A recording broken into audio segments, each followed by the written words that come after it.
little thing like this.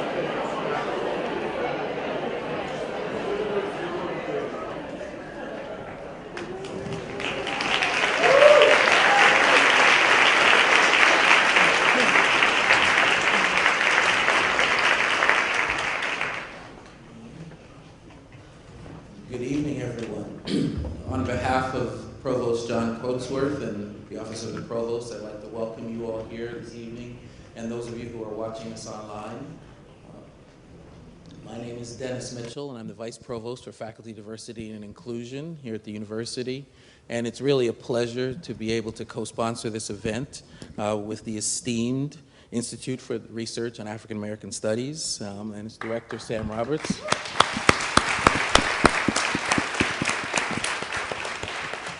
This is part of our Climate of Inclusiveness series. This year we've put on about 5 different events, and it's really been incredible, the appetite that the university has had since the election for scholarly dialogue regarding the outcome. So without further ado, I'd like to introduce Dr. Sam Roberts.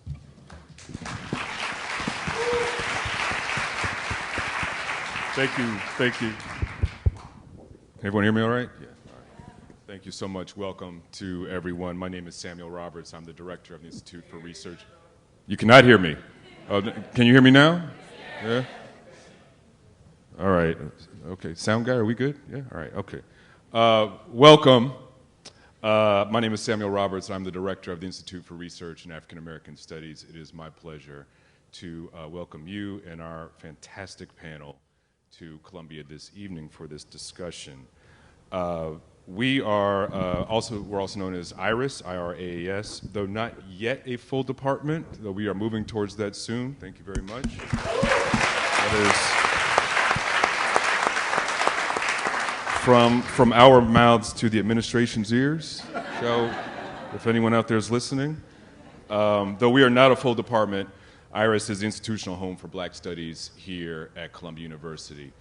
We have an undergraduate program, a graduate program, a robust schedule of programs, or public programming rather, 2 major research centers, and some of the leading thought setters in the country in Black Studies. And it's been my real pleasure to have directed the Institute for the past almost 3 years now.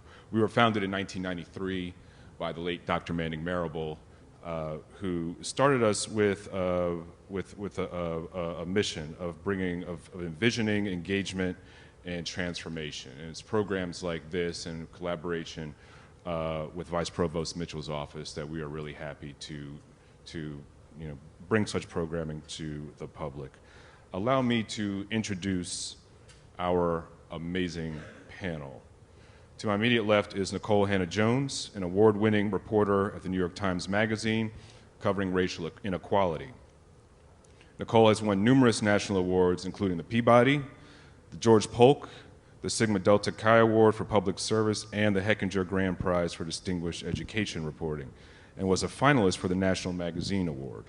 She was named Journalist of the Year by the National Association. Just one. Excuse me? She just won the National Magazine Award this year. Oh, I'm sorry. Before she was nominated. I am sorry. It's not your fault. Yeah, I'm sorry, Nikole. You gave us an outdated bio. I'm sorry. Congratulations. Congratulations. I feel like I should start over again. It's hard to keep up with Nikole's greatness. Yeah, I know. I need a live. No longer a finalist, an award winner of the National Magazine Award. Also named Journalist of the Year by the National Association of Black Journalists, and is also a 2017 New America Fellow. She's a co-founder of the IDB Wells Society for Investigative Reporting, which does fantastic work. It's a training and mentorship organization aimed towards increasing the number of investigative reporters of color, because we certainly need many, many more. Nikole is writing a book on school segregation called The Problem We All Live With, to be published on the One World imprint of Penguin Random House. She lives in Brooklyn with her husband and daughter. Did I catch everything there, Nikole? Okay, all right. Please join me in welcoming Nikole Hannah Jones.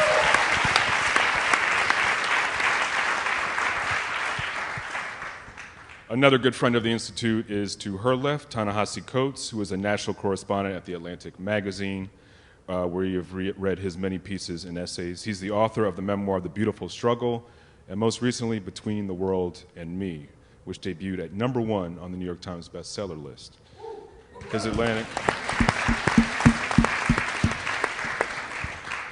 His Atlantic cover story, The Case for Reparations, was awarded the George Polk Award for commentary. And in 2015, Coates was named, of course, a MacArthur Fellow. Please join me in welcoming Ta-Nehisi Coates.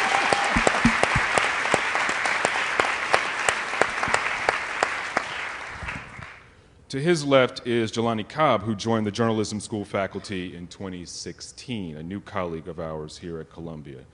He's contributed to The New Yorker since 2012 and became a staff writer in 2015. He is the recipient of the 2015 Sidney Hillman Award for opinion and analysis writing, and writes frequently about race, politics, history, and culture. He was most recently an associate professor of history and director of the Africana Studies Institute at the University of Connecticut, where he specialized in post-Civil War African-American history, 20th century American politics, and the history of the Cold War. Dr. Cobb is also a recipient of the fellowships from the Fulbright and Ford Foundations. He is the author of The Substance of Hope, Barack Obama and the Paradox of Progress. Are you going to do an updated version, like a kind of post-2016, like second edition? We'll get to that. Titled The End of the World.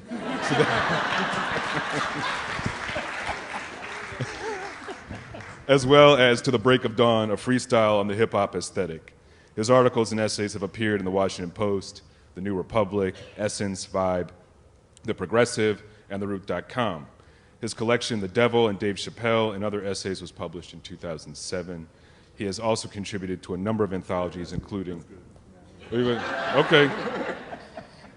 There's like a couple pages more here. No? There's not a couple pages more. All right, finally, my good friend, Patricia Williams, who is the James L. Dohr Professor of Law here at Columbia Law School.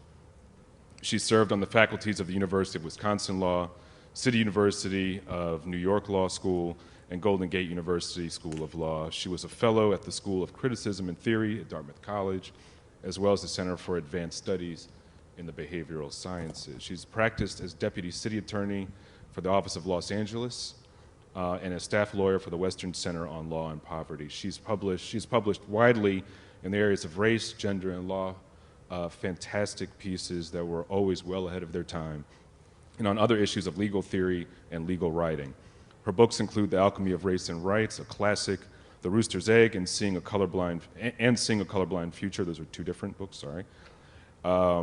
Williams has also been a columnist for many years for The Nation. She was a MacArthur Fellow as well and served on the Board of Trustees at Wellesley College. Please join me in also welcoming Pat Williams.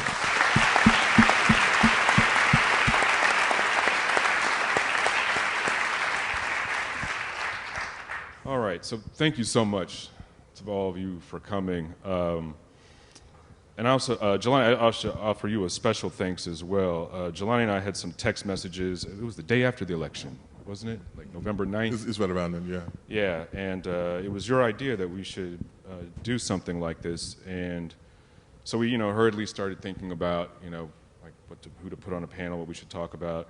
And then we decided maybe we should wait because everything was such a flurry. Everyone was in panic. There were teach-outs and panels everywhere. And we thought certainly by, February things will calm down a little bit. Yeah, so, and that. We are now at a moment of, I don't want to be hyperbolic, but certainly I would say this is a moment of crisis in so many ways. And I'm really hoping that the four of you will help me and all of us figure out exactly what is going on. If that's too much of a mission, maybe we'll pare it down a bit, because we only have, about another 90 minutes or so.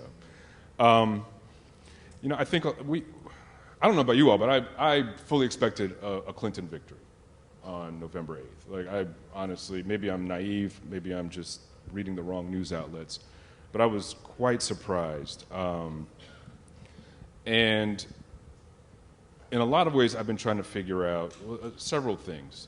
But one of them is how much of this is a divergence from the trajectory of history, Like, are we, after 8 years of fairly liberal, if not always progressive politics under the Obama White House, is that forever done, or is what we're seeing now, dare I say, hopefully an anomaly that maybe we can get past and return to the trajectory to which we were going? So I don't think that this is an anomaly. I think it's consistent with the pattern of history as we know it. And early on, we were having these conversations, and we were saying that for every kind of moment in which we've seen something that could be deemed as racial progress, we've also seen this retrenchment and backlash. And the fact that, when Du Bois said a century ago that America will destroy white supremacy or white supremacy will destroy America, and it seemed hyperbolic. But the fact that people could, in order to get a palate cleanser for the experience of an African American in the White House, turn to such a demagogic, unqualified, divisive, and unstable figure, said that they were blinded by their contempt for what had come before them, and that they would make the kinds of mistakes that people had made historically. So when we look at this attempt to rid the country of the Obamacare, the Affordable Care Act, which there are some 20 million people enrolled in now, but they're willing to get rid of it precisely because it is associated with an African American president. And when we look at the end of Reconstruction, where people were cognizant of the fact that those black legislators had come, and those black and progressive legislators had created the infrastructure for public education in the South. But people were willing to get rid of public education if it meant getting rid of black elected officials. And that was the sacrifice that they were prepared to make. So we can't look at anything that seems to represent racial progress and not be aware of the cycles of history. The day after the election, a good friend of mine told me, he said, who works in politics, said, "You know that the Voting Rights Act is gone." And I said, "Yeah, I think you're probably right." And then we saw in 2013, in that Shelby versus Alabama case, the Voting Rights Act was effectively gutted. So we are playing out a script which is disconcerting. But when people say, well, there's no playbook or we're in uncharted waters, that means that you have only ignored what the history of race in this country has been. These waters are not only charted, they're cliche. Like, we know exactly where we are, and it's where we've always been.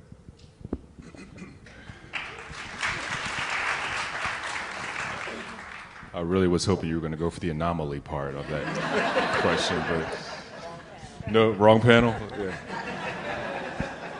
Nikole, what do you think?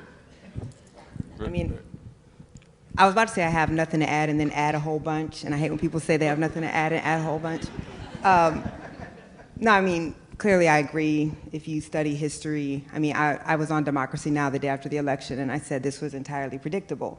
So after, you have Lincoln and Grant, then you get Hayes, who agrees to roll back civil rights protections to pull federal troops outside of the South and return black folks to peonage in exchange for bringing Southerners back into the Union. After LBJ, when you see, the most expansive civil rights legislation passed since the 1880s, you get Nixon, who runs on the Southern strategy, promising to stop forward progress on civil rights. And then after Obama, you get Trump. So I think it's not surprising at all. And when I think about it, so I mean, you look at the civil rights legislation of the 1960s, all that was doing was reiterating rights that black folks already had, right? Like the 1886 Civil Rights Act is actually the strongest civil rights act we've ever had.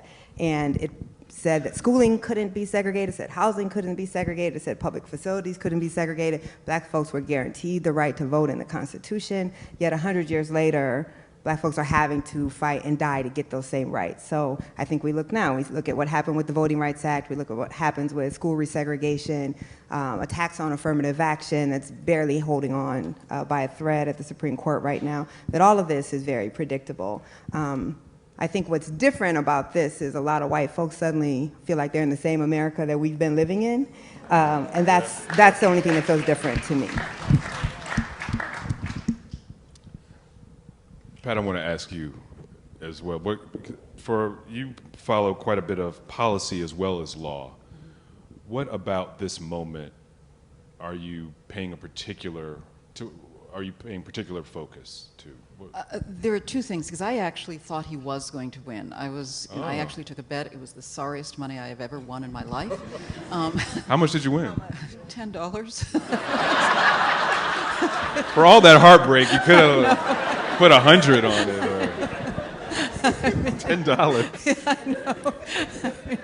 But it was $10 worth of the saddest, deepest heartbreak I've ever had. And the reason that I bet that he would win had to do with the fact that that the visuals that he was playing with, in addition to history, I mean, it wasn't just history, it was that he played a kind of performative game that was filled with subliminal messages. And I thought that was terribly, terribly seductive. And it coated everything he said with a gloss of humor, like he doesn't really mean it, so people couldn't hear it. And so I think that I attribute a lot of that to the fact that we're shifting from a print culture to a visual culture, and there's no real way for the analytics of most political and policy institutes to take that into account, how much he banked on his image as an impresario in the wrestling world, for example, and in The Apprentice, and that body language spoke to people in a way that was extraordinarily persuasive and powerful. The second concern that I have is that he spoke a language, if one were really to listen, and it was very hard to listen to him because his visuals were so obscuring what he actually said. And he spoke of, a language like America First that has deep, deep history and fascistic history. And it echoes some of the clampdowns and the laws that have been passed, not just in Eastern Europe, but I think I talked to you earlier about the so-called Spanish gag law, which is very similar to what some of the police departments in the United States, particularly the police unions, have wanted, which is to make, I'm fully expecting that the next thing we're going to see is a real push to make videos, to fine people for videoing. And that's what the Spanish gag law says, that it actually is an interference and obstruction of justice to take pictures or to do the kinds of things that hashtag Black Lives Matter has so depended upon, to make visual, to make it seen. And making it seen is also being described as by Trump, certainly during the campaign, and some of his, and people like Giuliani, as part of the reason that they want to make or label hashtag Black Lives Matter a terrorist organization. And that would invoke a whole different set of laws. And I'm very, very worried about the direction we're going because of that kind of threatening specter. And it's been done in places like Spain. So and certainly a lot of the infrastructure for that was put in place 16 years ago and was there throughout the past 8-9 years as well. So I should take a quick moment for station identification. If you are on social media, the hashtag this evening is IRAAS-Talk, IRAAS Talk, and Iris tweets from @IRAAS-ColumbiaU. That ends our station identification.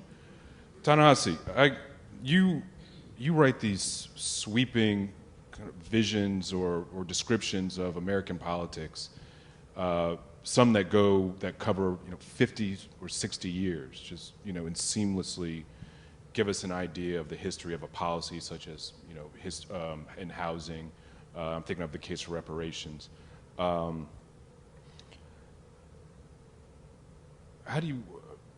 are you thinking about in terms of, and I'm not asking for like the inside scoop on what you're writing on now, even though if you want to give that to us, that would be great. But like, how do you write about history in this moment? Like what's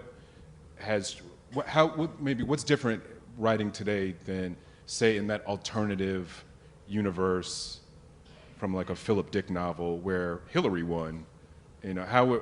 What's the difference between what you're thinking about? Well, for me, not that much. The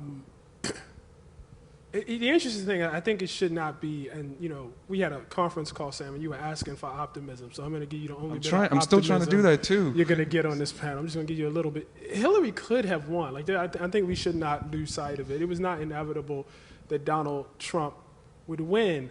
However, white supremacy in American history, it's like it's a gravity, and it's always present.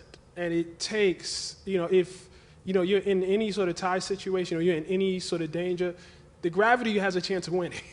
The gravity might well hold you down. And so there were other things that happened, the Comey letter, all these other things, at which point, the gravity, exerted itself. It's always present as a threat. And I think what happens is and this was the seed of not taking Donald Trump seriously. We just don't take that force seriously. We don't take the things about our history, we take the things about our history that credit us. We take those things seriously. Take George Washington, part of George Washington, the part that credits us seriously. The part of Thomas Jefferson that credits us seriously. The relationship with Sally Hemings, not so much. So the things that... Or Washington's chasing after his escaped slaves. Only judge, exactly. No one knows about that. No one knows about that. And so it's really the same thing in terms of white supremacy writ large. It was very, very easy to write Trump off and write these racist and sexist and overwhelmingly bigoted appeals off, because if you believe, as I frankly was told by the highest power in the land at that time, if you really, really believe in the fundamental goodness of the American people and the fundamental unerring wisdom of the American people, it cannot be true that someone would be caught on tape bragging about sexual assault and become president of the United States. It's not so much that the people aren't good, it's just that they're human. It's just that Americans, aren't, the American people is not, a divinity. It's, humans who, over the course of history have, been shown capable or susceptible to the kind of appeals that, Donald Trump offered. And racism and white supremacy, it has deep, deep roots, in our history. So, if Hillary had won, I'd be writing about the same thing, because the gravity would still be there. And the fact that it had not manifested, this time doesn't mean that it would not. I mean, it was the same thing, during the Obama years. I mean, we had a black president, and I think everybody on this panel, was pretty much, still very much obsessed with that gravity. Still very, very conscious of that gravity. And so in this case, things went this way. I'll just say this in conclusion. One of the more disturbing things is even to this day, even to this very, very day, with a guy who, before he was, who inaugurated his presidential candidacy with a racist appeal to, birtherism, who before he, launched his political career was calling for, the Central Park Five to be executed, to this very day says that they're guilty, appointed Jeff Sessions as his attorney general. There's still people who will tell you this was not about race and was not about racism. They're making a career out of. I mean, we have poll numbers on what, the people who voted for Trump, what Trump supporters believe. And so this kind of creationism, this, just inability to face up with history, is almost as deep-rooted, or is in fact part and parcel to the very, white supremacy that we're talking about. There's your optimism. Damn, man. I'm just gonna go home, man. Put the covers over your head, just say it's over. Wake me up in 4, maybe 8 years. Boy,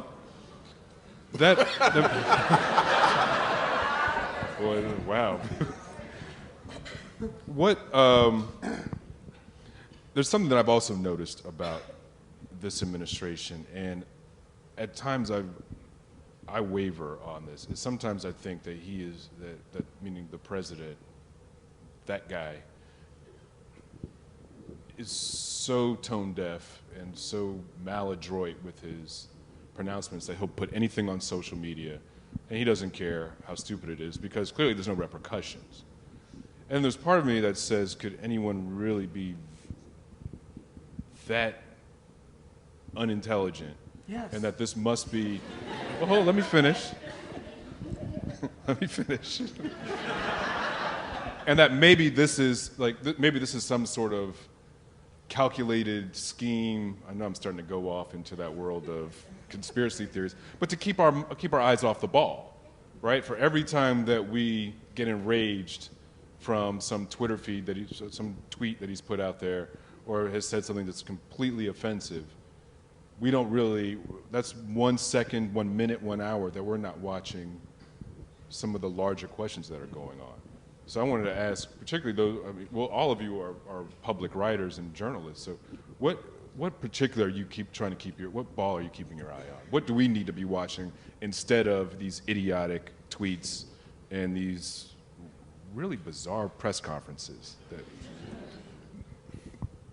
I think that the tweets are important. Yeah, they are. That's what I was just getting ready to say. Yeah? So How so? There are a couple of reasons. Right? But Tony Schwartz, who was the ghostwriter for The Art of the Deal, has been very clear about this. He knew Trump better than anybody, perhaps other than like his temporary wives. But I think that Schwartz said in working with him on that book that he is not someone who has the capacity to hold on to an idea for longer than a few minutes. He said that he had to write the book. Initially, they were supposed to co-write it because you could never get him to sit down and actually maintain an idea. So the idea that he is distracting by tweeting these things, I don't think that that's actually it. I think that we're getting a window into his id. And he is, we also know... say a window into him. Into him, right. Because he's all id, right. And it's like the kind of gratification, right, the kind of gratification he gets from adoration. And he knows that this is what social media, the algorithms are intended to do. Give you a high. You send something out and people approve or they respond to you. Like, I matter. And this is what he's trying to do again, and again. So I think those things are significant. Now, at the same time, I think the people who are around him, the Bannon people and, the Miller people and the Sessions people and the various other people he's placed in, Tillerson and these other folk, I think these people actually do have agendas, and they are kind of moving them as they would through his administration. So with Bannon, when we look at his kind of adoration of Russia, Trump's adoration connections to Russia are probably financial. We don't know because he won't release his tax returns. But Bannon, there is this deep connection with Russia among white nationalists because they believe that Russia is kind of like the white nationalist patron state.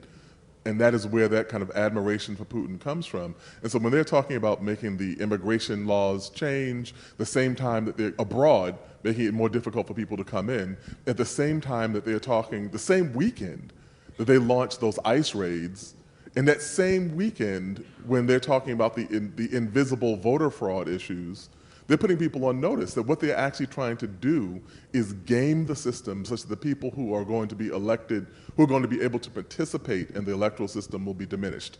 Those black and brown folk, this is all about demographics. And I think that's the thing that I'm most concerned about, that I pay most attention to. Voter suppression and voter efficacy, yeah. Pat? And I also think that his Twitter does something, whether or not he intends it to, whether or not there's a brain behind it or not. It reminds me of that novel, Watership Down. Remember that old novel? And there was a rabbit there, a mother rabbit, who, when panicked, would run in circles. And he described it as spreading panic among her young. And that's literally what his Twitters do. And I think that makes it very difficult because when you have a populace that is filled with both fear and misapprehension, as a lawyer, it's very difficult to legislate fear. And that's really, it seems to me we're in a state where people are dependent as a last resort on legislation or upon law. But if it's consistently subverted by fear and affect, that's what it does. And in the second debate, when he lurked behind Hillary Clinton, it has the same effect as those Twitters. And that's why I think it's not entirely without calculation, because all you could do was stare at this creepy clown behind her. But at the same time, you couldn't hear a thing she said. It was literally like the ears closed down. And she was giving tremendous, wonderful data. I had to replay it several times. She was giving data about college and health and healthcare. You couldn't hear a word she said because of the visuals. And that's what I mean. He's very, or somebody around him is very brilliant about playing the visuals against what is said. And so sometimes you can't hear what is said, and sometimes you're so consumed by the visuals that you're distracted and you're possessed by the fear that obliterates a rational, procedural policy logic that we're used to being able to, put in tabulated points. I think there was and I thought this at the time, a moment during the Obama years where there was a great degree of faith that we were heading to an era where one could see the end of mass incarceration. I think that's over. I think some of that reform, again, to be straight and give you a little optimism, will continue at the state level. But I think the Senate couldn't even get the bill passed when Obama was in. They were trying to pass a bill, I think on a drug war, I guess it was, they couldn't even get that passed when Obama was in. There is absolutely no, real incentive, to do that now. I'm sorry to do this, man. This is not like picking on anybody, but I think this is crucially important. I was, around the country a couple weeks ago, and a guy stood up and he said, well, Democratic Party has done this, and Ta-Nehisi, even you write about it, things Democratic Party has done against black folks, da-da-da-da-da. And I said, yes, that's true, but there's a difference. There's a difference between Jeff Sessions and Eric Holder. There just is. It's gonna matter. It will matter. There will be a difference, And so I think I always felt there was always too much faith put into this notion of bipartisan, reform in terms of, prisons and incarceration to begin with. But, we had, I think, and it may be slightly lower now, but we were at somewhere around 800 per 100,000, I think, for the incarceration rate. Almost 1,000. Yeah, it was at the beginning of the Obama years, there's no country in the industrialized world that's even close. Even if we had half that, we would not have gone back to 1970 level. So this was a huge mountain already. We were already, in it, to begin with, and there was so much unearned optimism at that point. Even that unearned optimism has basically flickered out as far as I can see.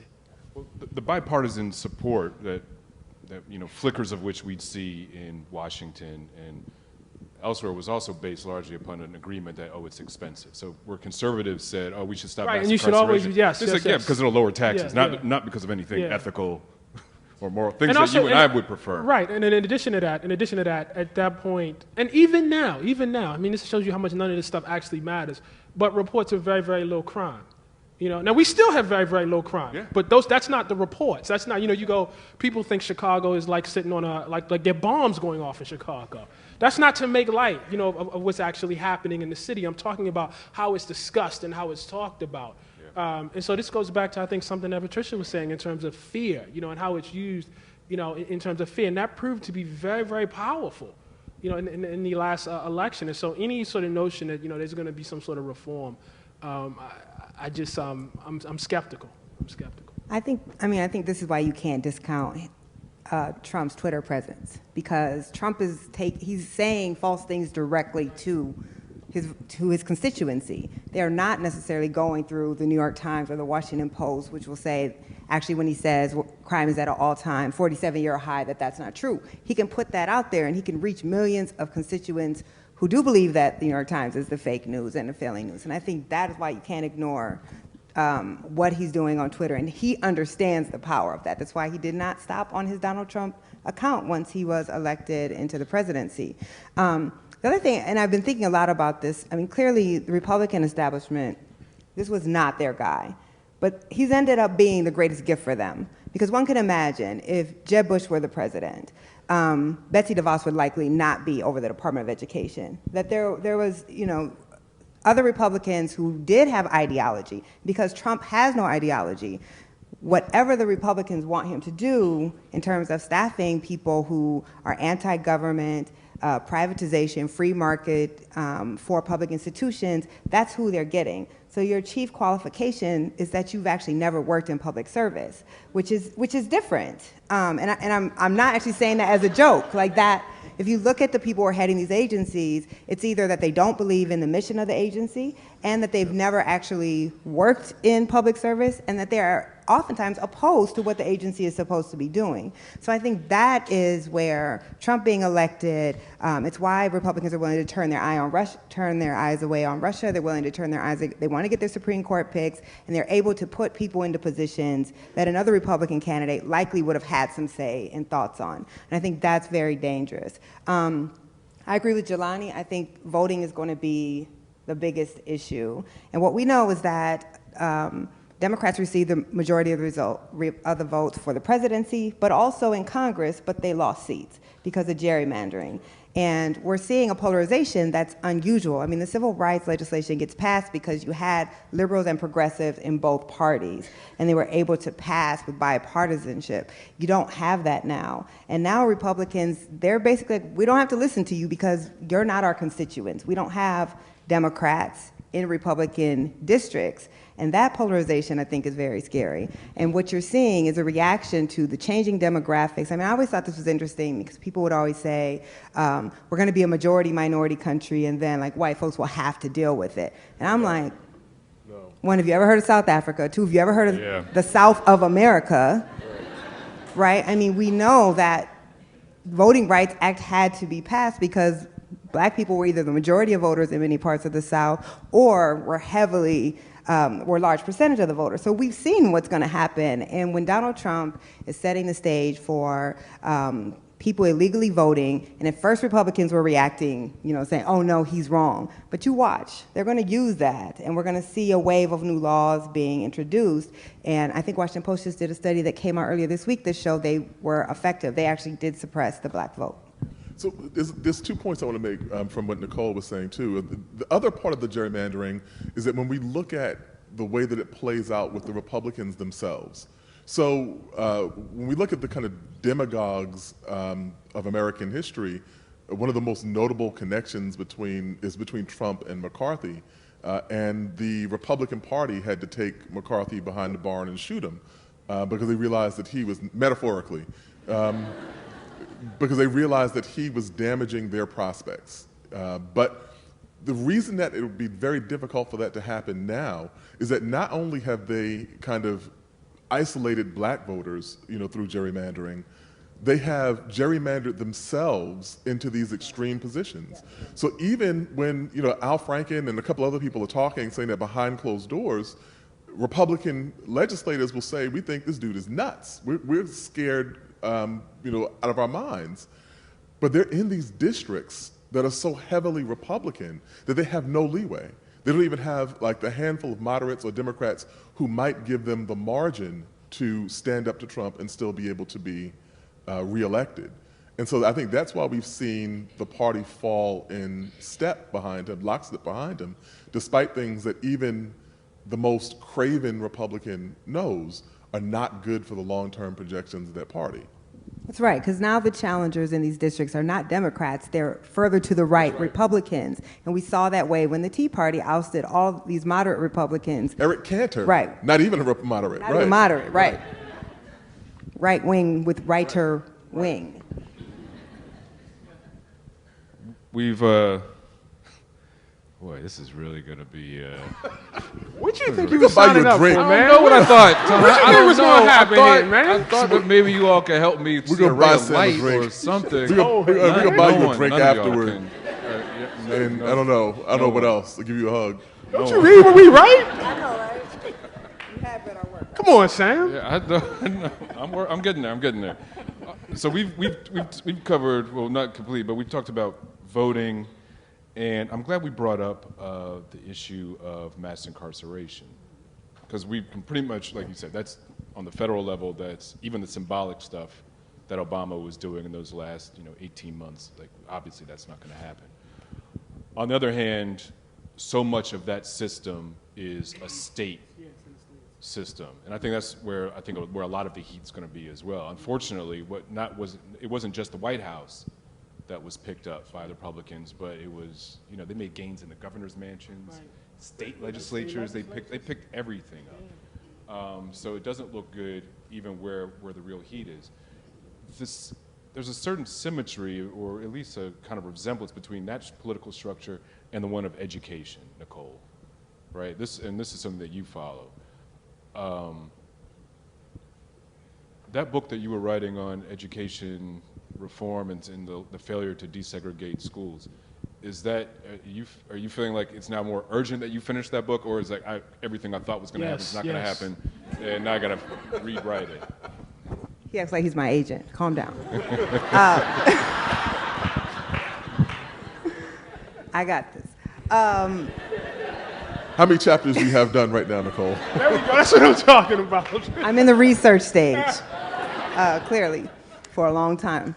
I've been thinking a lot about this, and I've been writing about school segregation for 13 years, and I've written about it under George Bush, and I've written about it under Obama.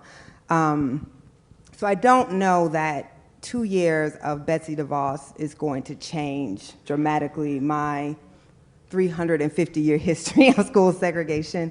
But I've actually been thinking about this since we had our conversation, because I kind of have been like the shit's always been bad person, but also realizing that shit can get worse. So at least you had under President Obama, Race to the Top, which was a tacit embrace of separate but equal.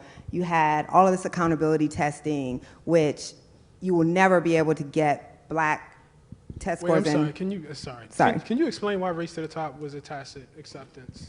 Because basically all of these programs are simply saying that we are not going to try to break up segregation, concentrated poverty. If we just hold schools more accountable, if we just test the hell out of them, if we treat them the same as other schools, even though we don't. And what Race to the Top did was it tried to enter more like school choice in the market. It's this idea that if schools are competing against each other for kids, that somehow will undo the devastating effects of intergenerational poverty, of intergenerational segregation, of schools that don't have qualified teachers and don't even have math books. It's a ridiculous assumption. It's an assumption based on zero facts, based on nothing in history that has ever shown that to be true. So with that said, you did not have, you also had an administration that was trying to enforce civil rights law, and even though they weren't enforcing it the way that I think they should have, they were not actively doing things to create more segregation. They were not actively doing things to produce more inequality. It was more sustaining the current system. I think the fear, clearly under Betsy DeVos, vouchers have not been shown to produce inequality or equality for black and brown children. The expansion of for-profit charter schools, one only has to look at Detroit and see what's happened. Black kids are not getting a better education, but a whole lot of white folks are getting rich off of it. Newark, I mean, you could look at New Orleans, and even in there, they're doing like a lot better than Detroit. And in most of those places, reputable charter operators won't even go to Detroit because there's basically no regulation, and it's just people seeing money off of the desperation of black parents. So I think that is what frightens me. How much, though, does that change? Detroit was the worst urban school district before the expansion of charter schools, and it will remain the worst urban district for the foreseeable future. So I think when I take the long, this is a very long answer, sorry. When I take the long view, I think 2 years, this is why I refuse to speculate about what Betsy DeVos will do. I don't know. I know that most black kids are in segregated inferior schools right now, and they've been that way since we first started schooling black folks in the 1800s. And so who's at the top of the Department of Education unless you have a radical who is truly going to do the mission of integrated quality schools for all children? It doesn't really matter to me. And so it's not going to matter that much in my book unless she does some crazy policy, and I don't even think she knows enough. I'm not being funny. Like, she's not an educator. She's an ideologue. Most of the power for education is in the hands of the states, not in the federal government. So how much she can actually do, I don't know. I think the bigger fear is with the state houses, is that you will see all of these different laws being introduced across the state that might expand charter schools and might expand vouchers, because now 2/3 of state houses are in Republican control. But I don't have the biggest fear around Betsy DeVos, though she's already doing stuff on civil rights enforcement, apparently, with LGBTQ issues, which was a big concern of the outgoing administration. So I Sorry, think, you said she's doing what? I mean, there was a story that just broke today that Jeff Sessions pushed for the transgender bathroom and protections that the Obama administration had put through for LGBTQ kids, and that they're going to be rolling those back. So I think you will see real effects on real kids, but in the area that I cover, I think it's always been bad and will continue to be bad. Can I add something also to what Nikole was saying in a bigger sense about the bulwark, the kind of salvation of democracy may lay in the ineptitude of this administration. And at the beginning, you know, on election night, when when Trump won the nomination, I was talking to one of my colleagues, and I said that the Republicans have nominated an actual fascist. And my colleague corrected me and said, no, fascists have to be capable of consistency. And, and so it was like, that's the whole thing about fascism. And it was like, this person is erratic and is all over the map. And I think that has proven to be an unexpected grace. And so when they announced the immigration ban, it seems that they had no idea that executive orders were even reviewable by the judiciary.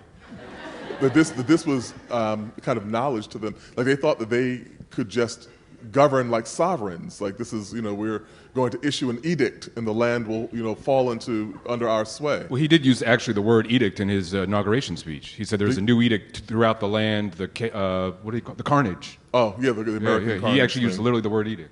Yeah, I'm supposed to watch that. I haven't, but it's good comedy. It's good comedy. But you know, we've seen this in various kind of outposts, but they've brought people who do not know how government operates, and which the Republicans have always said that it was a virtue for people to not be politicians, not be from within the system, but they are just completely kind of mucking up the machinery as it stands right now. Now that may not always be the case. 8 months from now or 12 months from now, they may pick up the learning curve and actually be able to do, you know, real damage. But for the time being, I think that gives a little bit of time for us to get on the right page in terms of seeing that they don't know how to do the things that it is that they really wish to do. The one thing about that, though, just going back to your original quote, Jelani, from Du Bois, that America will destroy white supremacy, or white supremacy will destroy America. That ineptitude is kind of what's dangerous. You know, like that's the really, really scary part about it, because in this sense, maybe it rebounds to our advantage here. But I mean, the whole time that was going on, I was thinking, and you know, obviously I'm not wishing this on anything. If I were a terrorist, if I'm, you know, in ISIS, it's the perfect time. It's perfect time, right now. Right now. You know, these folks look confused, they look weak, they're proving our arguments. Now's the time, you know what I mean? So we won't get away with it. Like, we're gonna suffer too. You know, even if they're inept through all these 4 years, we're gonna pay for it, man. We really are. Pat, and for all the ineptitude, again, the aspect of fear. And you know, one thing I also wanted to remind us all of is the school-to-prison pipeline and the degree to which the criminalization of schools, the presence of officers in our schools. You know, we can sue about this all we like, and as a lawyer, I believe that maybe the law is the last bulwark in much of this. But in his latest edict, you know, when he talks about 10,000 more Border Patrol officers, it isn't simply the borders now, it's throughout the entire country. It is the ability to stop anybody who looks like an immigrant. Yes, there will be lawsuits about it, but he also said that Congress is going to have to belly up for hiring 10,000 more people, for building more detention centers. My great fear is that this is going to, that there will be huge expenditures domestically as well for criminalizing, because of a fear that has leaked from the fear of outside terror to domestic, that this language, you know, that our criminal system is one which really punishes people for things they have done. That's why people are guilty until proven innocent. But our spy system, our external patrol of boundaries, has to do with what might happen. And that's what terror is. It's really the legislation of fear. And it seems to me that right now, what Donald Trump is really appealing to is to domesticate anti-terror laws. And technology laid on top of what we do with these increased numbers of police is filled with proprietary algorithms predicting who will do what. And police departments are using those, courts are using those in sentencing. Those have to be challenged as well. And if you are punishing people and assorting people in schools and in prisons based on what you think they will do, then we have really shifted the fundamentals of our jurisprudence, of our criminal jurisprudence in particular, and that worries me. And I think that Donald Trump is in an excellent position to do that, and that's really what the expenditures are going to make that a reality, whether or not we have court challenges about it or not, because there's no congressional pushback on that. Pat, I had a follow-up for you. As a lawyer and a legal scholar,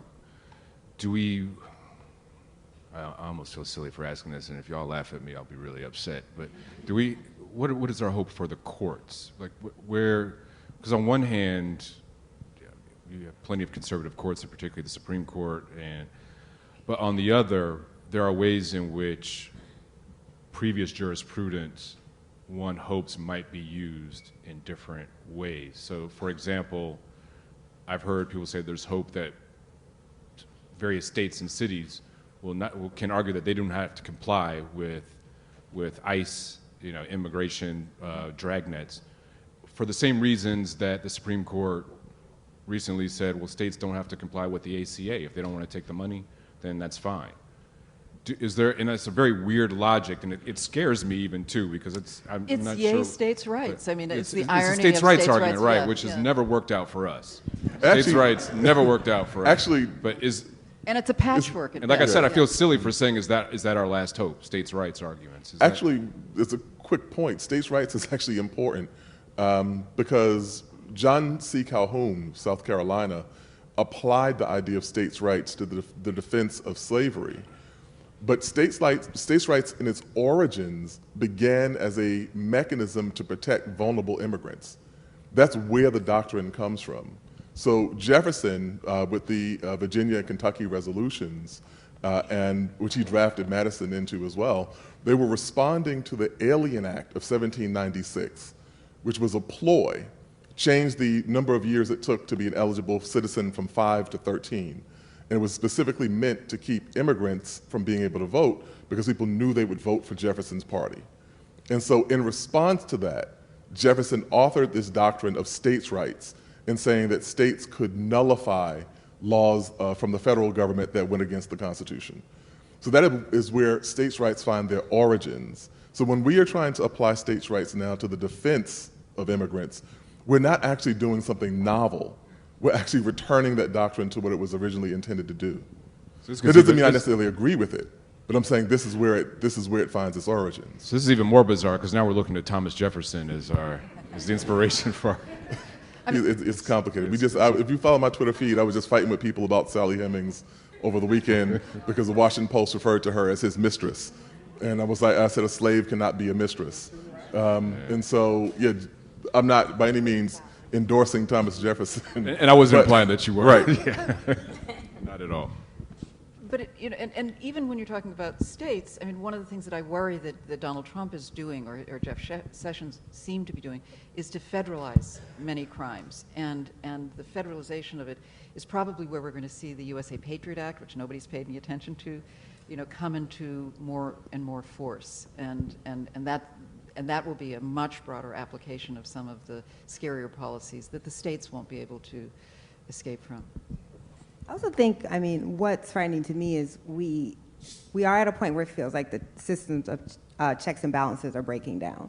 So Obama's going to have, or not Obama, excuse me, Trump. Right?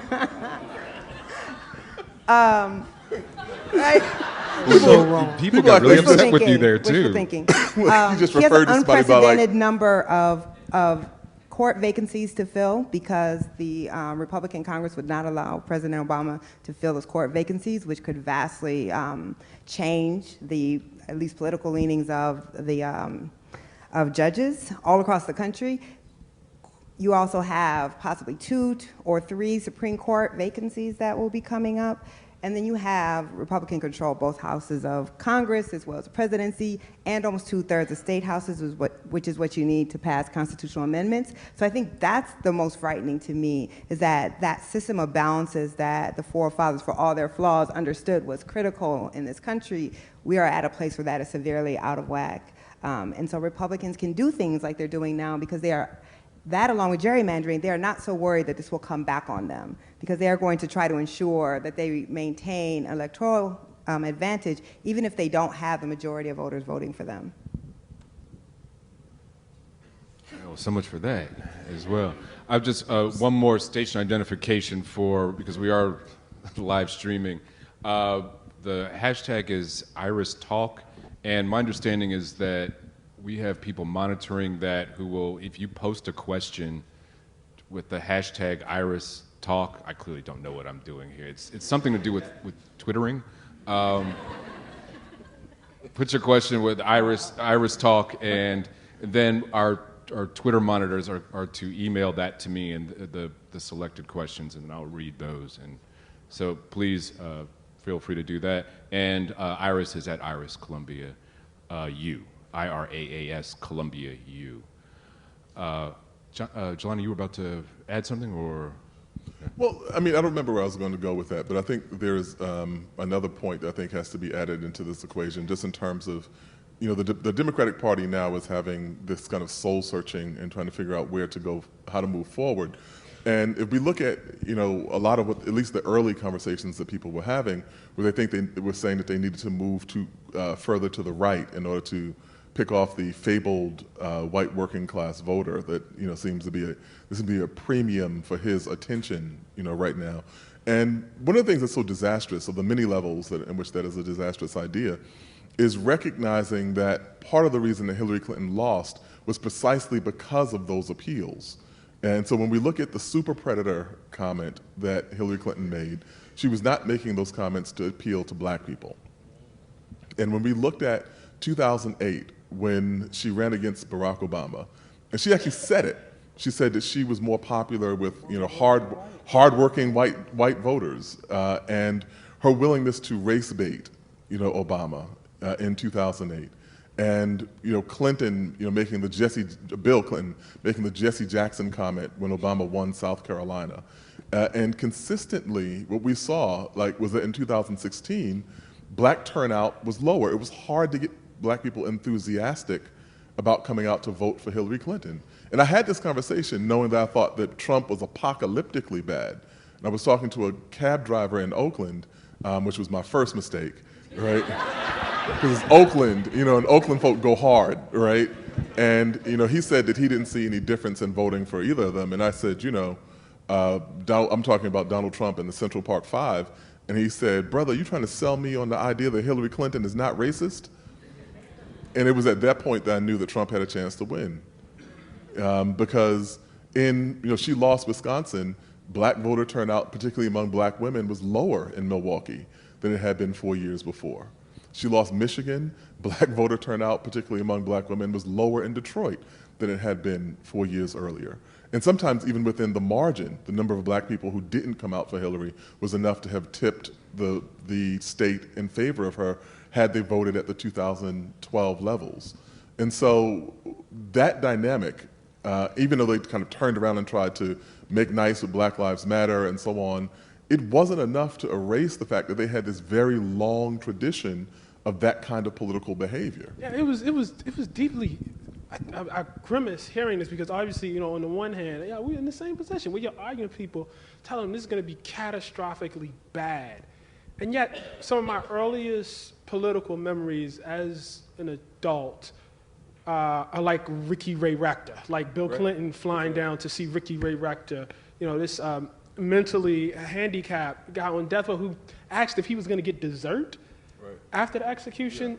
See, to be executed. The Sister Soldier piece, the crime bill, you know, over and over and over again. The super, and when you're, it's just me speaking. Maybe I'm completely wrong on this theory, but if you are of the generation, as I was, that people use that word super predator on, when you see that tape, it hits you a certain way. You know, and all the sort of making nice, you know, with Black Lives Matter, all the sort of, you know, speeches about the alt-right, while they're, you know, commendable, it was an odd fit to see Hillary Clinton. I understand she's not responsible for everything her husband did. But at the same time, you know, these folks did run with the 2 for the price of 1. That was like the thing in a way. That's what they said. You know what I mean? So you take the good and you take the bad. To see all of that, man, and have her as the, I mean, it's sort of why this whole debate right now is sort of backwards, where you're having this debate between, you know, this faction on the left who allegedly, you know, wants to go, you know, completely rainbow coalition and ignore, you know, issues like a safety net, a living wage income, all of these sorts of things. And folks were saying we need to completely stop talking about diversity because Hillary Clinton was always a bad spokesperson. For those of us who, find ourselves on that caricatured side of the argument. And I really think, in the election, it really hurt. It was very hard to get young, relatively young, black folks excited about her. Saying, vote not out of inspiration. You had at least inspiration with Obama. They had inspiration this time. I mean, they really did. They had the inspiration, not us. We had fear. The world ended. The only thing I would push back against on that is I think it's entirely expected that you would see a drop-off in support when you're not the first black president, right? And we know in 2012, when all of these voter suppression laws started being introduced, black folks were determined that their vote was not going to be suppressed. They came out even at a higher rate, the highest rate of all voters. So I think there was going to be a drop-off no matter what. I don't care who it was. There just wasn't going to be that same excitement. I also think we have yet to determine how much voter suppression laws actually suppress the vote. What I do know, the Washington Post just did a study and found that there was a rate of suppression. And so, yes, Hillary was clearly a flawed candidate, I think, for a lot of black folks, particularly when she was running against Obama, who a lot of folks didn't even remember the super predator comments, but they know what happened when she was running against Obama. I think that turned a lot of folks off. But I also think there were other things going on as well, and that those things need to be acknowledged. The last thing I would say about the white vote, and we talked about this on the phone, is we need to stop repeating the myth that it was working class white folks that put Trump in office. He won white people. Across the income spectrum, the average income of his supporter was almost $70,000 a year. That is not people who are voting on economic anxieties. And like I always say, who has more economic anxieties than black folks with our double-digit unemployment rates? But we did not vote for Trump, so. I think there's one other thing, too, on that. When we looked at, when Hillary Clinton was kind of going out, she had Barack Obama campaigning for her. She had Michelle Obama campaigning for her. She had Bill Clinton, who was masterful campaigner campaigning for her. She had Joe and Jill Biden campaigning for her. I was watching CNN and said, this looks like, the next Avengers flick. like all these forces come together to try to defeat this one titanic villain. And the combination of those things, not to underestimate the role of suppression as well, but the combination of all those things, it just, proved to be fatal. And I don't think we should have been very surprised by it. I don't know if Bill was a real asset on that team, though, to be honest with you. that point. Like, Bill seemed to be unconsciously half-sabotaging stuff. I mean, that's the whole story of their marriage, but that's a whole other conversation. Yeah. Oh, yeah. No, yeah, I mean, I think he did more harm than good on that. I mean, that argument that when he went on the plane, he goes on the plane, that hurt. I mean, that was a sabotage. That he knew the press was watching. I mean, I'm not going to psychologize or anything, but yeah, that's just. Some questions are coming in. All right, because all of you work in media in various forms and genres, what's your view of the media's failures and successes during the campaign and now? You guys are free to disagree with me on this. I think the media did okay. I think it actually, because I came up in a period when you would, the kind of political reporting you would see is, typically the way Trump would have been covered would have been, some say Trump is lying, when he says the president is a Muslim. But Democrats say that he's not. It was this both sides thing, and folks really abandoned that. They've completely let that go. And it's not that, I don't think the media can do some things, better, but I think people sometimes overestimate the power of the media. It's completely possible that the information can be out there and people just not care. I mean, we live in an era, I mean, if you want to take a long view of history, when in American history has there been more information available with such ease? I don't know that there's ever been an era where that was true. I saw countless, reports in Nicole's publication at the Times, on Trump, on his dealings, great, reporting by David Farenhold down at the Washington Post. I mean, I can't say that they, gave this guy a pass. I just don't know that the people who ultimately were voting for him and supporting him actually care. The media can't make people care. It can't change, people's priorities. It can put the information out there, but if you're a kind of person, and I think a substantial number of Americans feel this way, where you don't view the media as legitimate at all, because that's been part of this sort of Republican attack for the past 40 years since Nixon at least. If you don't view these sources as legitimate, if you actually believe the New York Times really is trying to take down Donald Trump, and that is the impetus for all this reporting, and that's the impetus for what the Washington Post is doing, then what good is a story? What does it matter? If you believe, as Trump believes, that it's all one anti-Trump cabal, I mean, what good can reporting do then against that? And it also depends on how you define media. I mean, it's such a hard question to answer if you're talking about all of social media, if you're talking about Facebook feeds, if you're talking about Tommy Lahren. I mean, and some people really are talking about all of it. If you're talking about journalism as it is governed by a series of ethics, then it probably helps to look at which ones have a code of ethics, like the New York Times or the broadsheets, or the BBC, which has a book full of ethics and responsibilities to communities, as opposed to Fox News, which calls itself news and looks like a traditional, but it has no ethics, and it's a subsidiary of Fox Entertainment. And so when you look at actually the corporate structures and then the ethical governance systems, you can distinguish between journalistic principles that lead to fact-checking or that require fact-checking before they can put something out, as opposed to the kind of wild, subliminal, I think Fox News' only ethic in the Juan Williams thing is, I think that when Juan Williams spoke about Muslims being afraid of dangerous, Muslims on planes, was the First Amendment. So Fox News has no ethics other than the First Amendment, which means you can do everything except, write a false check. Except seal somebody's identity. And that's a very different ethical scheme. So if we could sort media by ethical schemes, not just in terms of technology itself, which is, blogosphere or not, but which actually have ethical codes, then that might be an easier question to answer.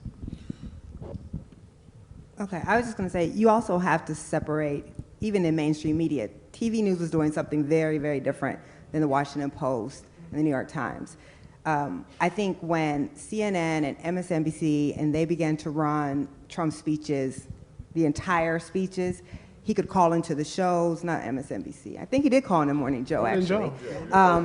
They were giving him unprecedented access. They were giving him free advertisement. He didn't even have to run campaign ads. They were running his full speeches anytime he stepped in front of a microphone.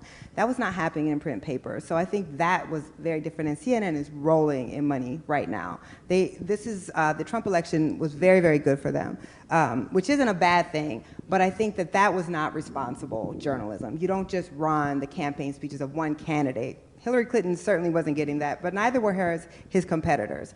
The other thing I think is, and I learned this, I went and talked to Trump voters after the election when everyone's trying to figure out what the hell happened. And I think we believed as journalists that if we just got the information out there, that people were supporting him because they did not know. Right. And that was not what people said. When I talked to Trump voters, they knew. They knew he wanted to build the wall. They knew about the grabbing in the P comment. They knew about all of those things. They knew about Trump University. They did not care. They were angry. They felt that our country had gotten too politically correct. They felt like black and brown folks were taking things from them that they weren't supposed to have, and that if they questioned this, they would be labeled racist, that they couldn't speak their minds, they couldn't talk about their frustrations, and this, for many people, was revenge. They want him to do. If you look at the polling numbers for the things that he's doing with Republicans, it is very high. Like the things he promised to do that he's doing, they support that. So I think it wasn't, what we hoped was that if we just report enough on this and get it out to enough people, that they will see who he is. Let me rephrase that. We should not, as journalists, be hoping to convince anyone. But I think journalists believe that if they exposed it, that people just hadn't gotten the message. And I don't think that was the case. And I think that's a much harder thing to grapple with. And that's why we keep seeing this narrative that it was white working class, because we're more comfortable, because somehow we feel like they're less educated. They don't know what they're doing. Even though the numbers don't bear that out, that's why that narrative, I think, is so pervasive, because it makes white liberal media more comfortable with the fact that white folks saw him for who he was and voted for him anyway.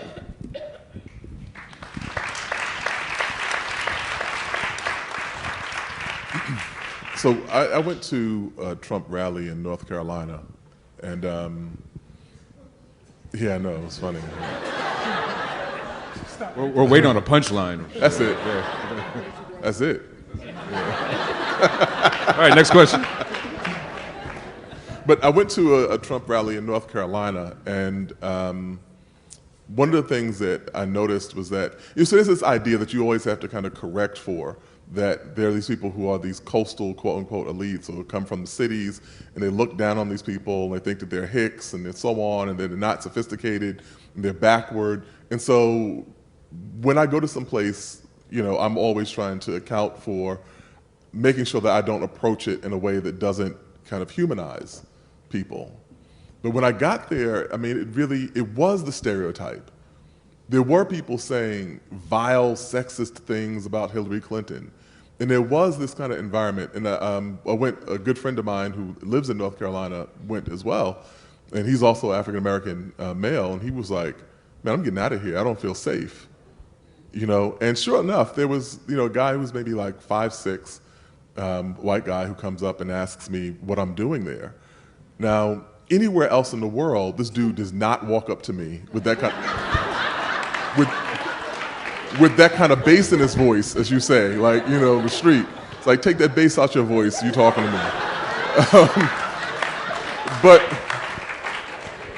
But they had this kind of sense that they were kind of redeeming themselves in that way. And so it really did turn out to be what it looked like. It was as ugly as it looked like. And so that's one. The other is in terms of like the role of media in it. I echo whatever people are saying, that it's complicated because there's more than one different narrative.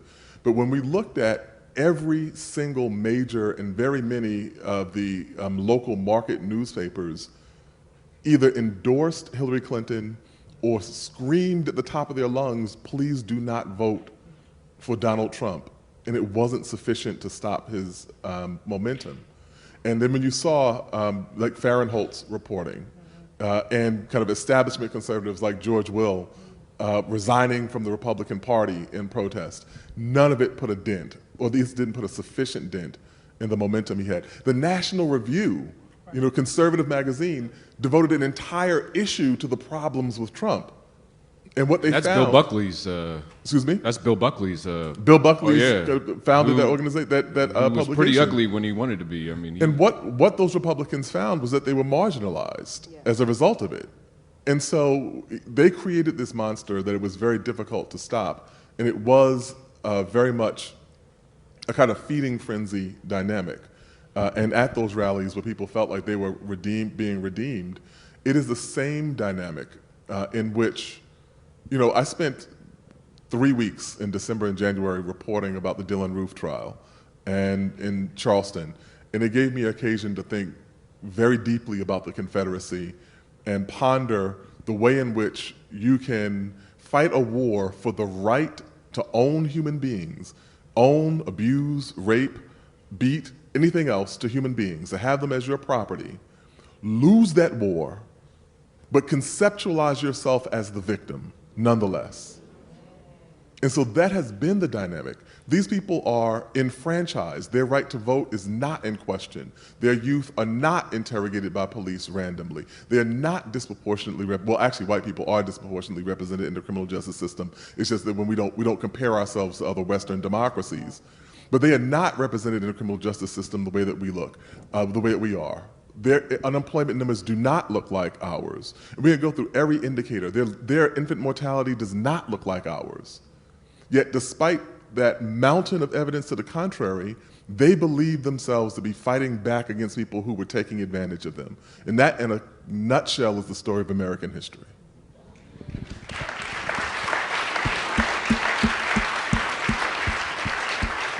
Just really quick to add to that, and this is no assault on the questioner, but these questions about the media and about failing institutions, and you can have that conversation, but in many ways, they really are the inability to cope with the history that Jelani just outlined and the democratic character of that, or the populist character of that. It's not that these people, God, I can't believe I'm going to say it. It's not that these people are voting against their interests. That's right. It's that white supremacy is an interest. That's right.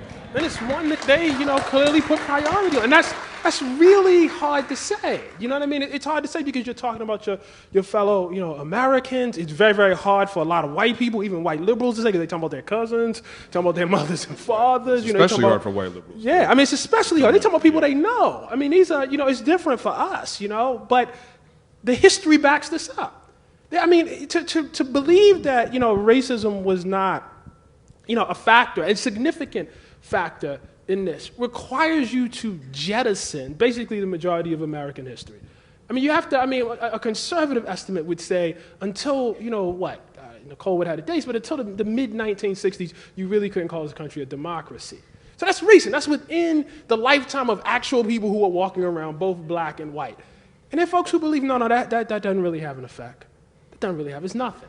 It doesn't mean anything. So the inability to deal with that, you deflect. You say, well, is it a reaction, to, coastal elites? Is it reaction to people who, are somehow, thrown by the racism and the sexism of Donald Trump, who actually, are out in the streets protesting? Is it Black Lives Matter? It must be something else besides the gravity of our history. It can't be that. It can't be us.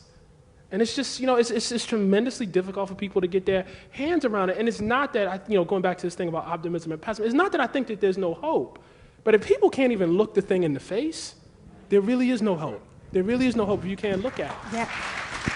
I think it's important to remember how we get President Obama, how you get, so I went back to rural Iowa to go to all those counties that twice voted for President Obama and then go for Trump, because of course the narrative was it couldn't therefore be race because they once voted for a black man.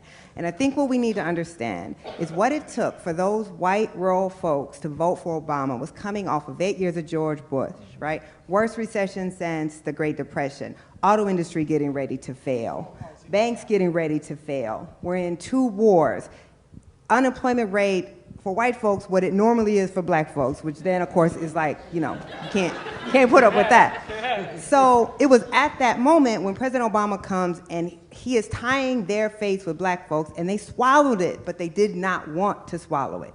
They hated that suddenly they were in the same boats with folks who had always been on the bottom. And when their lives did turn around, you look at housing bounce back for white people, income, they recovered their loss. Black folks still have not recovered the wealth loss that they had when they didn't have it to lose. But they were not where they thought they should be. It wasn't that they were struggling. They weren't where they thought they should be. And so then this was a reaction to that. It wasn't that they had no racial anxiety or racial animosity for black people. What I say is we're so simplistic in how we talk about race. You're either the Ku Klux Klan or you're like Mother Teresa. Mother Teresa had problems, but right? But you're one or the other. But we know that it exists on a spectrum. One can hold simultaneous views. One can have racial anxiety about Latinos taking jobs that they don't want anyway, or black folks in crime. One woman told me, I'm watching Black Lives Matter protesting, and there's this great, rich, well-educated black family in the White House, and that's pissing me off. What are y'all complaining about? That was the anxiety that puts Trump in office. And I think we need to understand that there have been moments through history, you look at the populist movement in North Carolina, where white people have been willing to tie their fates with black folks for their own gain. But when it no longer suits them, they very quickly end that relationship because they're never comfortable with it in the first place. And that is history. That is what this election bore out. Right. Pat, please. Yeah, and I also think it's more nuanced than simply to say it's in their own interests, because obviously a lot of these policies are absolutely in no one's interest. But racism rationalizes irrationality. And that's a really complicated phenomenon because people really think they're voting in their own interests. And then there are these flashes when suddenly they realize they're in a depression. But because it rationalizes irrationality, that's why I place such importance on those who speak with a certain kind of, without exploiting fear and anger. And because it's so easy to tip all rationality into the irrationality of racism with fear and anger. And that's really what happened in this election. That's what happened, and that was in somewhat of abeyance when Obama got elected. That's what Obama did so well for as long as he could. Can I add one quick thing in here? Sorry, just one quick thing about how these white people understood their interests. And so I agree with Ta-Nehisi that these are people who are saying that these are our interests. They just define their interests differently than we do.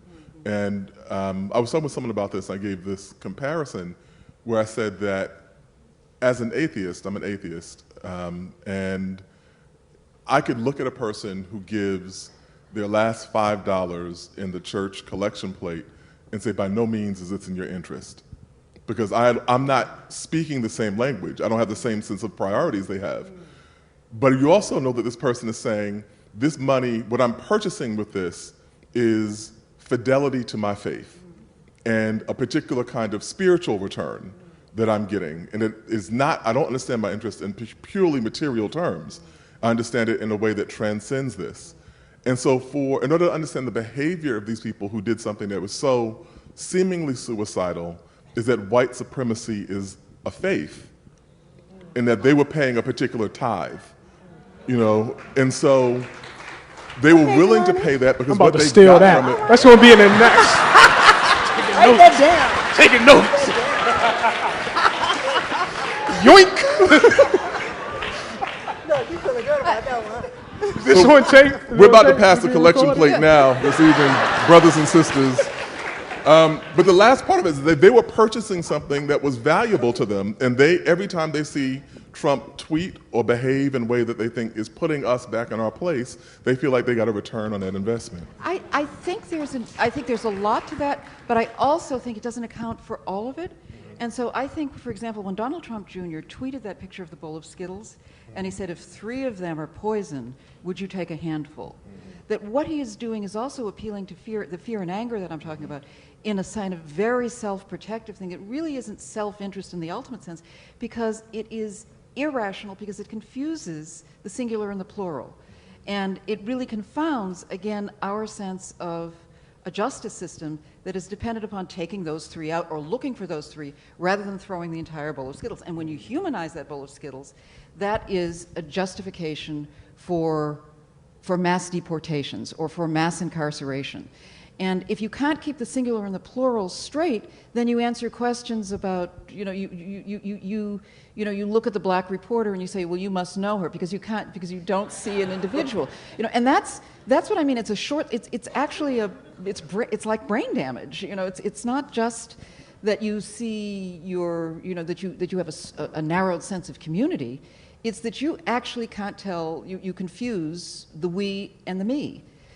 Or the we becomes much larger than it is, or this one person becomes a representative of something much larger than they are. And I think that's almost a grammatical and mathematical problem as well, that is built into our rhetoric and our logic of racism, that is beyond simply the sense of faith, but it's very much rooted in fear. Pat, I have a follow-up question, and for the panel as well. How much? Certainly, the gravity of history certainly demonstrates that built into our political DNA is a politics of fear. That's, I think, clear and evident. At the same time, I think what we've seen over the past years is certainly an escalation, as you point that out. How much of that is sustainable, this kind of fear that we have, in a long-term way? I mean, is this, Trump thinks it's going to be a 1,000-year Reich, that goes on forever and ever. Can you conduct politics for a long period where it's this type of exhausting, lying, duplicitous brand of politics that always and only appeals to fear? At what point, yeah, I'm trying to go back to the optimism part here. Just give me something here. At what point do you... This is your portal to optimism? Well, I mean, I'm hoping that at some point it breaks, right? That, I mean, I hope we're not, you know... I'm trying to get an estimate. Laughing at 4 you, man. years, 8 They're years, laughing 10 at you. Yeah, I'm working at it here. I'm thinking, where does it break down? At what point do we kind of wake up from this and say, what happened? You know, does that ever happen with the politics of fear that you're identifying? Don't look at me like that, please. No, I do. No. I mean, I do think it clearly we go in cycles of tremendously murderous or frightening times. You know, what brings us back, unfortunately, is usually having either gone to the precipice or going over it.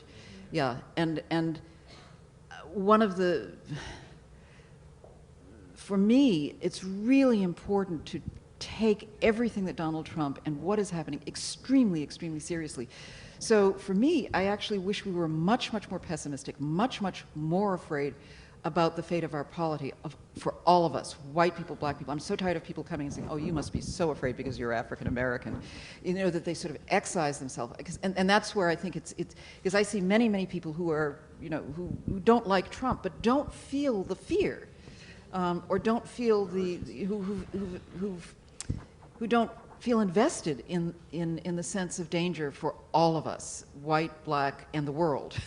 And that, you know, so taking it seriously is the first step for me. But the other thing is really also looking at the degree to which some of this is being built into the machine, and that, you know, look at the work of Tim Wu, look at the work of my colleague Bernard Harcourt, the degree to which this is being built into predictive policing measures of who we are and what our prospects are, and who can be, you know, channeled in, you know, to the right or to the left, so to speak, in terms of our life prospects. And I think that that's a new element that we're not really taking into account, that Bannon certainly has his finger on, and that the hacking, you know, that our saviors will not just be the courts, but there'll also be people who can leak, people like Edward Snowden, who can leak what's going on in terms of the backdoor manipulations of who's surveying our, you know,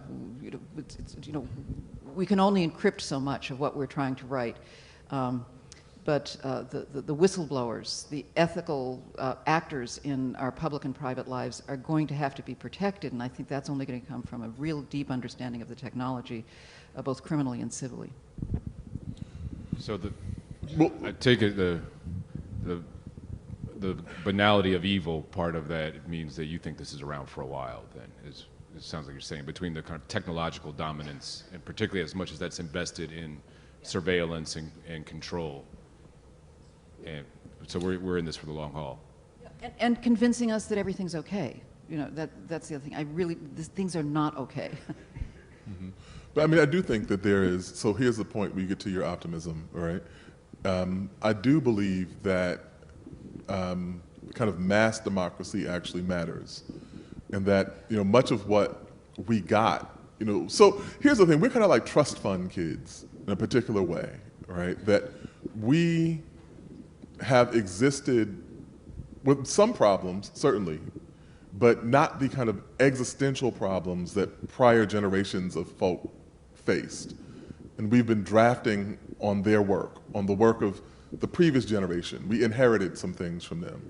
And we're at a point where maybe that inheritance has run out, because we are looking at actually having to go out and fight to make sure those things exist or continue to exist. And so I don't think we're up against longer odds than the people who irrationally believed that slavery could end, or people who irrationally believed that you could actually create a labor movement in this country, or who believed that through fugitivism from the South, you could effectively create a counterbalance to Southern anti-democracy. Or we've been against longer odds. And I think that the capacity and willingness of 3.3 million people to get into the streets the day after the election, and the fact that there are people who are within the bureaucracy who are doing things like leaking, like you mentioned, and that the court system has slowed and stymied some of what it is that they're trying to do. I think that's more, we have more resources and more advantages than a person who recalcitrantly said, fuck it, I'm leaving the plantation. And we always have to be mindful of that. It's just a matter of looking back and saying, how did they do what they did? And I think the first part of it begins with actually believing that you can win. And so that's where I find at least the beginning of the kernel of optimism.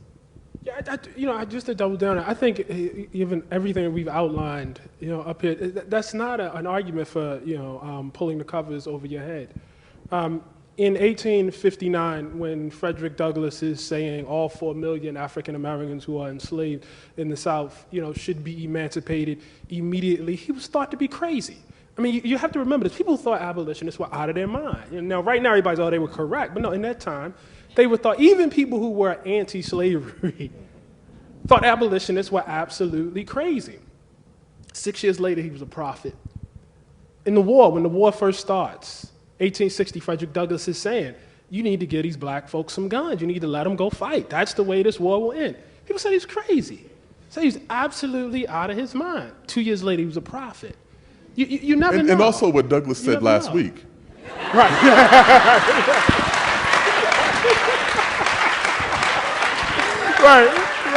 right. He's going to be huge. He's going to be huge, man. He's going to be huge. He's been doing a tremendous job. Yeah.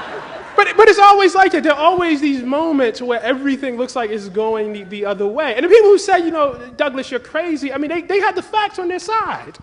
It did look, a lot of times like crazy. But I think you have to recognize that the way it works is you say crazy things, and you insist on saying crazy things because you never know when the window of opportunity is going to open up. And I think that's the way, resistance works. You insist on, things that don't seem, politically pragmatic right now because you never know when disaster will strike, when catastrophe will strike. And so often that's actually been an opportunity for black folks. The beauty of, or I guess the sort of ironic beauty of emancipation is that it was made possible not by, Abraham Lincoln demanding that a war on slavery be fought, but by these Southerners who were so arrogant as to actually attempt secession. That was our opportunity. Anybody else who was, within the mainstream realm of thought in terms of abolition in that period was talking about abolition over the course of years, 20, 30, but not immediate right now, 4 million, folks who have the right, to go free. And so I think you just never know when you're going to have an opportunity. And so it's very, very important, even as you look at, all the things that we've outlined here, which I think are, real and are correct, that you just don't know when, the plan will get mucked up and we'll have a shot.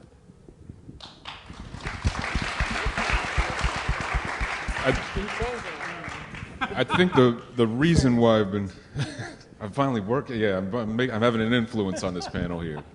I think one of the reasons for my, at least, I can't say that I am optimistic, but every day I'm continually looking for the opportunities to be, is the movement for freedom, for liberation, for black lives over the past, half a decade, but certainly, it was in gestation before that as well.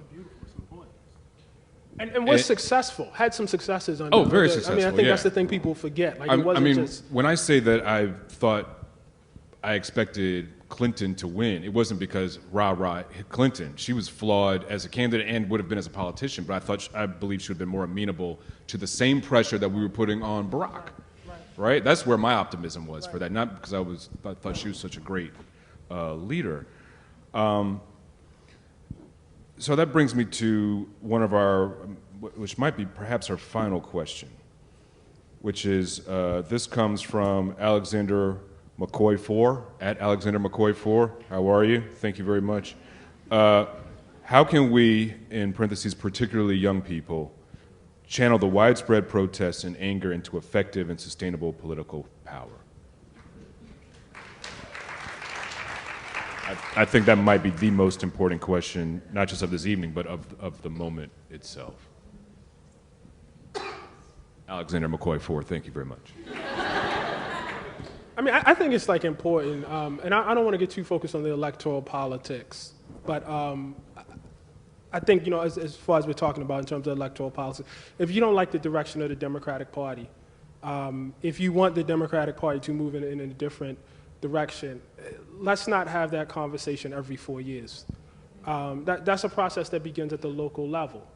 And so I think that there are folks who could be, you know, more involved in politics at a local level, you know, at a smaller level that could build to something, you know, in the future, and not, you know, get to this, you know, process where every 4 years we look at our candidate and say, well, this isn't doing it for me. I think that's really, really important. I think, and I'm going to say something really, really selfish, but I think like this is the way it works best. I think, here's your optimism. I think you need to figure out what makes you individually happy and what makes you get up in the morning. I think that's really, really important. And then I think you need to figure out how to make that work in the service of justice. But I think the first thing, I think before you get to the justice part, you got to get to the you part. And that's important because no matter what you do, like I'll tell you just as a journalist, for us, if you're going to be a journalist, what you're going to face for a long period, you know, throughout your career is disappointment. Constantly, over and over and over. There's just so much disappointment in any sort of, you know, work that you're going to do. I got a buddy, she's the second in charge at the NAACP LDF.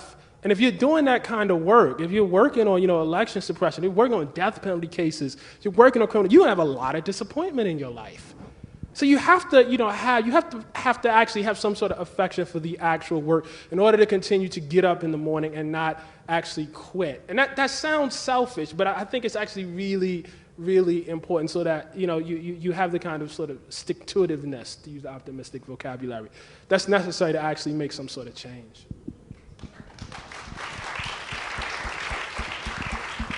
Like, I love writing. I would do it whether it was Trump or not. You know, I love it. It just happens that this is the fight and this is the weapon I use in this struggle. But I would write, you know, no matter. I love doing it. It just so happens that this is the fight that's in front of us. I think that there's a great deal of energy. One of the tactical errors of the Obama era was that they didn't, when they created that grassroots organization and then they transformed it to Organizing for America, I think they felt that it was wrong to actually utilize that while they were in the White House. And as a consequence, the Tea Party basically did what they had the capacity to do on the opposite side. And so I think that it has to happen now, even if it's on the level of like some small things that you can see, well, not so small things, like when people began jamming the phone lines when the Republicans wanted to change the ethics laws in Congress, and then they backed off of that. And those are people who were not necessarily just progressives, the people across the political spectrum who were alarmed by that or bothered by that. And I think that if it comes to kind of organizing on the local level, first off, state legislatures are very much amenable to local pressure, because when you get down to state legislature elections, very often those races are won by small numbers. Like in Atlanta, and small amounts of money too. Small amounts of money. There was someone who won a city council seat in Atlanta with like 40 votes. I mean, total. Like 40 people voted. And it's like, and that's how you got your city council person. I know, because I thought about running against her for a minute. It's like, shoot, I got more than 40 students. Right? But I mean, that actually happens on those small kind of everyday levels. When you have 3.3 million people in the street, you know, you can say you have 5 or 6 million people who may have even been sympathizers, people who couldn't get out. And what can you do on the individual level to target a piece of legislation? Because we see that they're kind of running farm teams, and this is how they're kind of getting things from local to Congress to Senate and so on. And I think that that's where we should be placing some of our energy. The out in the street stuff in complement to the stuff that can happen on the grassroots everyday level.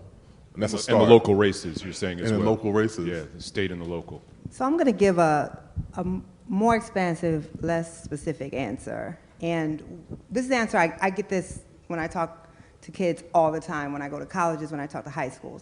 And what I say is, look to the civil rights movement. The answer is not going to be with the grown-ups on this stage or the grown-ups anywhere. When you look to the civil rights movement, that was led by children and young adults. Look how old John Lewis was when he decides to walk away from college to lead and start a movement. Look at Diane Nash. These were 17, 18, 19-year-olds who decided that adults were moving too slow, that adults were too invested in the system, that the ideas and the leadership and the radicalness that you were going to need to truly change the system were not going to come from us. So I say, don't ask us what to do. The answer lies with y'all. Y'all are the ones who are going to lead this. You guys are the ones who are going to come up with the solutions. And there is a blueprint for this. So I can't give you the answer. I'm waiting to see how y'all are going to take it to the next step.